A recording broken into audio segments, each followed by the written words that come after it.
જય માતાજી મિત્રો, સ્વાગત છે તમારું આજના નવા વિડીયોમાં। મિત્રો, આજના વિડીયોમાં હું તમને જણાવીશ કે માતાજીના ભુવા બનવા માટે શું કરવું પડે અને કયા કયા નિયમોનું પાલન કરવું પડે। કેમ કે મિત્રો, આપણે જે માતાજીની પૂજા કરતા હોય એ માતાજી આપણા કોઠે ધૂણવા આવે તો આપણે બીજે ક્યાંય રખડવાની જરૂર ના પડે અને આપણે માતાજીની કૃપાથી જાતે જ બધા પ્રોબ્લેમ સોલ્વ કરતા થઈ જઈએ। અને આવી લગભગ ઘણા ખરા માણસોની દિલથી ઈચ્છા હોય છે।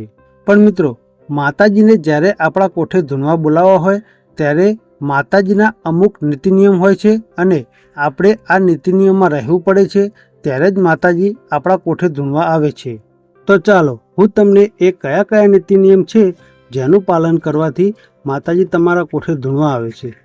તો મિત્રો, જો તમે ભુવાજી બનવા માંગો છો તો સૌથી પહેલાં તો તમારી નીતિ એકદમ સાચી રાખવાની અને શરીરથી સ્વચ્છ રહેવાનું અને મોસ, માટી અને દારૂ જેવો કોઈ પણ જાતનો નશો અથવા ખરાબ વ્યસનથી દૂર રહેવાનું। અને પછી તમારે માતાજીની ભક્તિ સાચા દિલથી એવી કરો કે માતાજી તમારા ઉપર પ્રસન્ન થઈ જાય। અને જો તમારે દેવ ધૂણવા લાવવું હોય તો તમારી ભક્તિ સાચી હોવી જોઈએ અને તમારી ભાવના સાચી હોવી જોઈએ। એટલે કે કોઈના પ્રત્યે વેર, ઝેર, ખાર આવું બધું જો તમારા દિલમાં રાખશો તો દેવ ધૂણવા નહીં આવે। અને બીજું કે જો તમે એવું વિચારતા હોય કે માતાજી ધૂણવા આવે તો તમે તમારું પોતાનું જ બધી રીતે સારું કરી દો, મતલબ કે તમે તમારા સ્વાર્થ માટે ભુવા બનવા માગતા હોય તો માતાજી ધૂણવા નહીં આવે। જો તમારા મનમાં બીજા લોકોનું સારું કરવાની ભાવના હશે અને સેવાભાવી વિચાર હશે તો માતાજી ધૂણવા જરૂરથી આવશે અને એકદમ સાચી સવારી આવશે। કેમ કે તમે જન કલ્યાણનું વિચારો છો એટલે। અને મિત્રો, જ્યારે તમે માતાજીને ધૂણવા બોલાવવા માગતા હોય ત્યારે તમારે કોઈ પણ એક જ માતાજી ઉપર વિશ્વાસ રાખવાનો છે અને એ માતાજીને 2 ટાઈમ દીવા અગરબત્તી કરવાની છે અને ઓછામાં ઓછો અડધો કલાક માતાજીના નામની માળા કરવાની છે।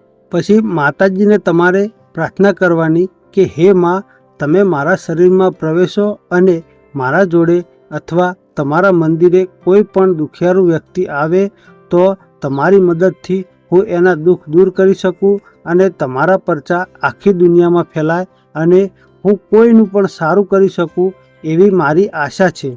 તો તમે મારી આ આશા પૂરી કરો, હું એવી તમને પ્રાર્થના કરું છું। મિત્રો, જો તમારે કોઈ દેવ ધૂણવું હોય તો તમારા મનમાં કોઈના પ્રત્યે ઈર્ષ્યા ના હોવી જોઈએ અને બધાનું સારું કરવાનો ભાવ હોવો જોઈએ અને તમારું ચરિત્ર એકદમ પવિત્ર હોવું જોઈએ।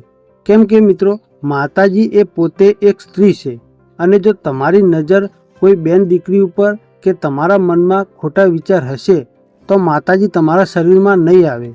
એટલે તમે મનથી ચોખ્ખા રહો, દેવની લગ્ન લગાવો, દેવની ભક્તિ કરો અને 2 ટાઈમ માતાજીની પૂજા કરો અને માતાજીની એવી ભક્તિ કરો કે માતાજીને એકવાર તો આવવું જ પડે।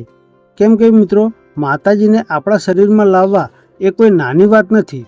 છતાં પણ અમુક માણસો શું કરે છે કે ગમે ત્યારે અને ગમે ત્યાં ધૂણવા લાગે છે અને અમુક એવા પણ માણસો છે કે જે આ ભુવાપણીને એક ધંધો બનાવી લીધો છે અને એમના કારણે એમના માતાજીનું પણ નામ બદનામ કરતા હોય છે અને આવા અમુક માણસોને કારણે બીજા સાચા ભુવાનું પણ નામ બદનામ થાય છે। કારણ કે બધા ભુવા ખરાબ નથી હોતા, પણ અમુક આવા ખોટા ભુવાને કારણે સાચા ભુવાનું પણ નામ ખરાબ થાય છે। એટલે જો તમારો વિશ્વાસ સાચો હશે અને બીજાનું દુઃખ જોઈને તમે દુઃખી થતા હશો તો તમારો આવો ભાવ માતાજીને ગમે છે।